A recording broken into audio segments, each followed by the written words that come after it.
નમસ્કાર. આવનારા સમયમાં એટલે કે 3 માર્ચ 2026ના રોજ આકાશમાં એક મોટી અને મહત્વની ખગોળીય ઘટના બનવા જઈ રહી છે. ખગ્રાસ એટલે કે સંપૂર્ણ ચંદ્રગ્રહણ. તો ચાલો આજે શ્રી મયુર ગિરીશભાઈ ભોગાયતા રાણા રોજીવાડાના જ્યોતિષીય વિશ્લેષણના આધારે સમજીએ કે આ ગ્રહણ આપણા જીવન અને આપણી રાશિઓ પર શું અસર કરી શકે છે. તો સૌથી મોટો અને રસપ્રદ સવાલ એ જ છે કે આ ચંદ્રગ્રહણ બધી 12 રાશિઓ માટે શું લઈને આવી રહ્યું છે. કોના માટે આ સમય સારો રહેશે અને કોણે થોડી સાવધાની રાખવાની જરૂર પડશે. ચાલો આ બધા સવાલોના જવાબ શોધવાનો પ્રયત્ન કરીએ. કોઈપણ આગાહી પર જતા પહેલા એ સમજવું બહુ જરૂરી છે કે આ ગ્રહણ પોતે શું છે. એટલે સૌથી પહેલા આપણે એ જાણી લઈએ કે આ ગ્રહણ ક્યારે, ક્યાં અને કઈ રીતે થઈ રહ્યું છે, જેથી તેની અસરોને આપણે વધુ સારી રીતે સમજી શકીએ.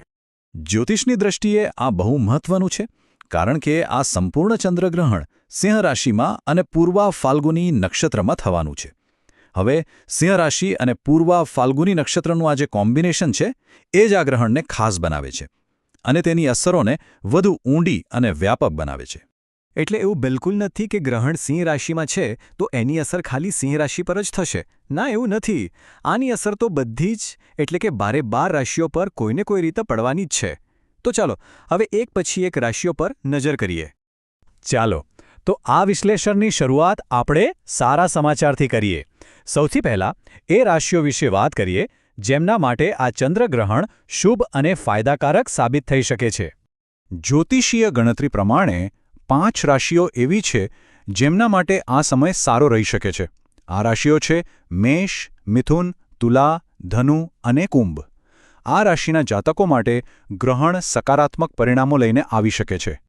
મેષ રાશિની વાત કરીએ તો ઘણા સમયથી જે કામ અટકી ગયા હતા એ પૂરા થઈ શકે છે અને કરિયરમાં પ્રમોશન કે નવી તકો પણ મળી શકે છે.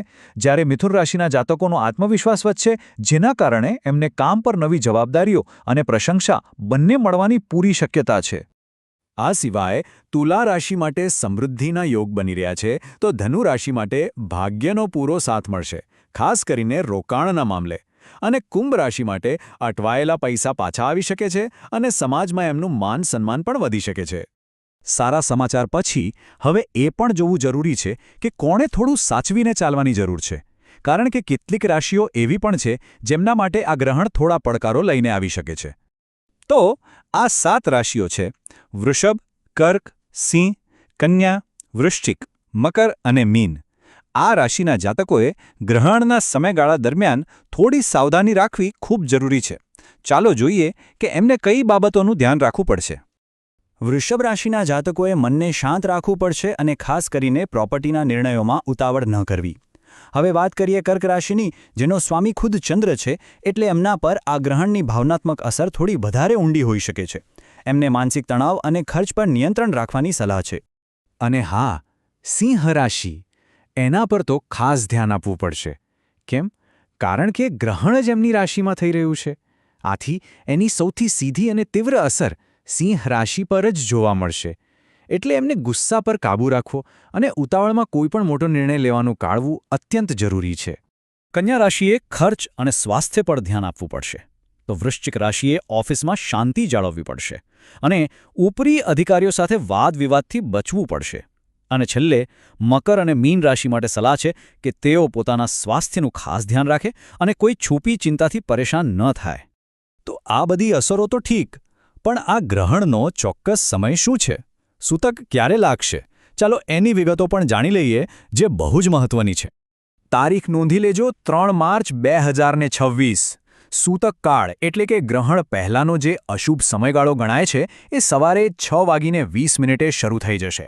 ગ્રહણ બપોરે 3:20 શરૂ થશે અને સાંજે 6:46 પૂરું થશે.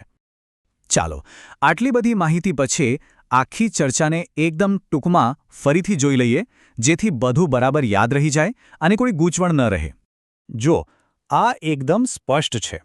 એક બાજુ એ રાશિઓ છે જેમને ફાયદો થવાની શક્યતા છે અને બીજી બાજુ એ રાશિઓ છે જેમને સાવચેત રહેવાનું છે.